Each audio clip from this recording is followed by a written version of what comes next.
Comment le califat est établi selon le dogme sunnite? Quelle est la différence majeure entre sunnites et chiites? Les chiites croient que Allah nomme ses représentants, khilafa, dans sa terre, et ils croient que les gens n'ont absolument rien à faire avec cette nomination, sauf d'obéir et de se soumettre au successeur d'Allah, son calife. Les sunnites croient qu'Allah et les gens peuvent nommer les successeurs. Donc les sunnites croient que le prophète, que la paix soit sur lui et sa famille, a laissé cette affaire aux musulmans de nommer qui ils veulent comme un souverain et son successeur. C'est ce qu'ils appellent shura, ou consultation. Par trois méthodes. Premièrement, la shura, ou consultation. Deuxièmement, nommer le successeur.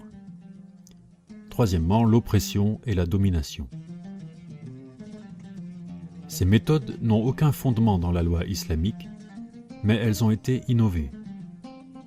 Ici, nous pouvons dire que c'est Abu Bakr qui a été désigné comme successeur par la shura, la première méthode. Et Omar a été désigné par la seconde méthode, quand Abu Bakr l'a nommé pour être son successeur.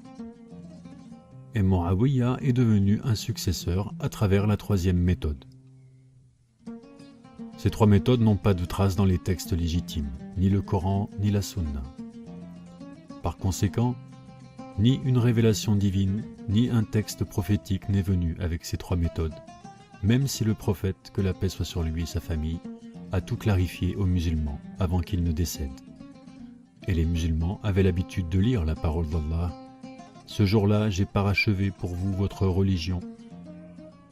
Chapitre 5, verset 3. De sorte que la religion soit complète et se perfectionne avant l'invention de ces méthodes. Donc, à partir d'où viennent ces trois méthodes? En fait, ces trois méthodes sont venues pour justifier l'histoire vécue par les musulmans après la mort du prophète, que la paix soit sur lui et sa famille. Elle n'est pas liée à l'islam, du tout. Au contraire, elle a été créée et inventée par les gens qui suivent leurs désirs et par les savants égarés qui répondent à l'appel des sultans de leur vendre leur religion.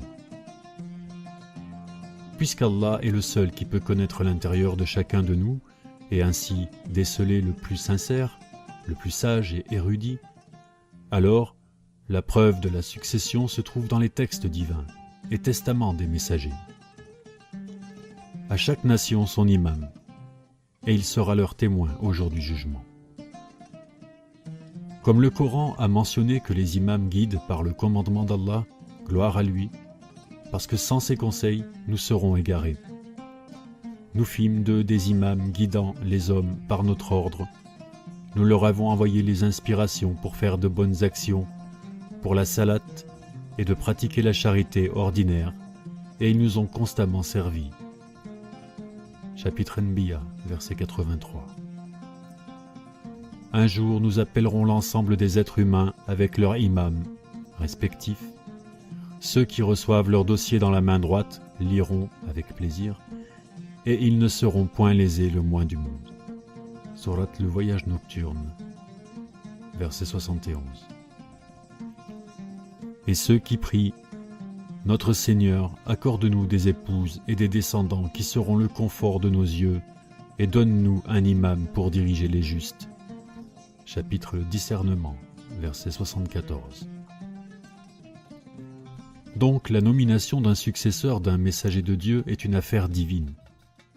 Et puisqu'Allah est sage et juste, cette règle s'applique à tout temps, pour tous, jusqu'au jour du jugement. Si on est clair là-dessus, on peut passer à l'étape suivante, la succession après la mort du prophète Mohammed, que la paix soit sur lui et sa famille.